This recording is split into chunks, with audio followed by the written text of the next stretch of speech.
அபியோட phone இருக்கு. இது என்னது? என்னங்க லெட்டர் அது? என்ன எழுதிருக்காதுல? எனக்கு சுயமரியாதை ரொம்ப முக்கியம். நான் யாருக்கும் பாரமா இருக்க விரும்பல. நாங்க போறோம். அண்ணி நீங்க எதுவும் சொல்லக்கூடாது. அபி இதை எழுதி வச்சுட்டு கிளம்பி போயிட்டா. தயவு செஞ்சு இதுக்கு மேல எதுவும் பேசாத சரலா. நீ பேசுனதெல்லாம் போதும். நான் போய் அவங்க 2 பேரும் எங்க போனாங்கன்னு பாத்துட்டு வரேன். அபியும் சுடரும் எங்க போயிருக்காங்கன்னே தெரியல சார். அபி எதுக்கு திடீர்னு இப்படி ஒரு முடிவு எடுத்தாங்க? எப்படியாச்சும் வெளியில வரணும்னு ரொம்ப உறுதியா இருந்தாங்களே. எல்லாத்தையும் திருப்பி போடுற மாதிரி நேத்து ஒரு பெரிய சம்பவம் நடந்துச்சு சார். என்னோட மனைவி பேசுனது அவளை ரொம்ப காயப்படுத்திடுச்சு. அவங்க இப்போ எங்க போயிருப்பாங்கன்னே தெரியல. அபி எப்படியும் போலீஸ் ஸ்டேஷனுக்கு சைன் பண்ண வந்துதான் ஆகணும். நம்ம வேணா அங்க போய் பார்க்கலாம். அபி நீ கொஞ்சம் அவசரப்பட்டியும் தோணுதுமா. இல்ல மேடம், இதுக்கு மேலயும் நான் அங்க இருக்கிறது சரியா வராது. நீ தானம்மா சுடர் அங்க இருக்கிறதா பாதுகாப்புன்னு சொல்லி அங்க அனுப்பி வச்ச.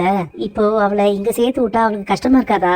எதுவுமே நிரந்தரமே இல்லைங்கிற மாதிரி முதல்ல ஜெயிலு, அதுக்கப்புறம் அவங்க மாமா வீடு, இப்போ இந்த ஆசிரமம்னு சுடர் தான் கஷ்டப்படுறா. எங்க அண்ணன் கிட்ட நாங்க இங்க இருக்கிற விஷயத்த சொல்லாதீங்க மேடம். நம்ம பேசாம ராதிகா மேடமுக்கு வேணா போன் பண்ணி கேட்கலாம். லைன் போகுது, ஆனா அவங்க எடுக்க மாட்டேங்கிறாங்க சார். அங்கிள் உங்க போனு கொஞ்சம் தரீங்களா? நான் சுடருக்கு பேசணும். இன்னைக்கு மேக்ஸ் டெஸ்ட் இருக்கு, ஆனா அவன் ஏன் வரலன்னு தெரியல. அது மட்டும் இல்லாம இன்னைக்கான ஹோம்ஒர்க் டீடைல்ஸும் அனுப்பணும். உங்க போனு கொஞ்சம் தாங்க. என்னப்பா சொல்ற? சுடரை காணுமா? ஆமா அங்கிள், இன்னைக்கு காலையில இருந்து அவளை காணோம். சுடர் எங்க அங்கிள் போயிருப்பா? தெரியலையே மகேஷ். அம்மு, இதுக்கப்புறம் மாமா, அத்தை, தருண், தியா இவங்க எல்லாரும் எப்ப பாப்போம்? நீ கேக்குற எந்த கேள்விக்கும் என்கிட்ட இப்போ பதில் இல்ல.